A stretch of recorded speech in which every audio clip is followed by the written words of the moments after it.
कुंभमेळ्याच्या खर्चातील फक्त 0.1% रक्कम वापरली तरी राज्यातील मराठी माध्यमाच्या शाळा वाचतील असं मोठं विधान न्यायमूर्ती प्रसन्ना वराळे यांनी केलं होतं। आणि यालाच आता मंत्री गिरीश महाजन यांनी उत्तर दिले।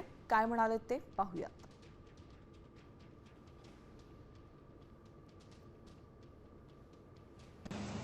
कुंभमेळ्यासाठी 32,000, उपमुख्यमंत्री म्हणाले, मुख्यमंत्री म्हणाले 34,000 कोटी देऊ।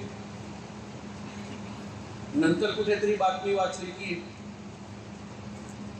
एका कॉरिडॉरसाठी आम्ही 11,000 कोटी रुपये खर्च करू। तर या रकमेपैकी मी असं म्हणालो की 0.1%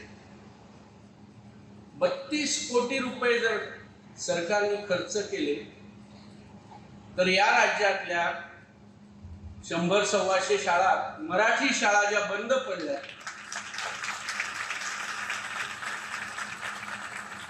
त्या बंद पडल्या। पण कुंभमेळ्यासाठी तेवढंच महत्वाचं आहे। आमची आस्था आहे त्या ठिकाणी, एवढ्या करोडो लोकांचं श्रद्धास्थान आहे, ते केलं पाहिजे ना। शाळेसाठी आम्ही पैसे देऊ, दुसरे देऊ, ते सरकार काय फक्त तेवढंच नाही की बाबा एवढे पैसे याच्यातून काढा टाका म्हणून।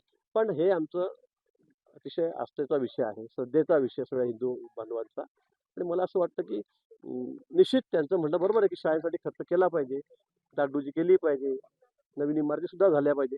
पण त्यासाठी निश्चित माननीय मुख्यमंत्र्यांनी हा विषय अतिशय गंभीर्याने घेतलेला आहे आणि त्या संदर्भामध्ये ते वेगळं प्रावधान करतात।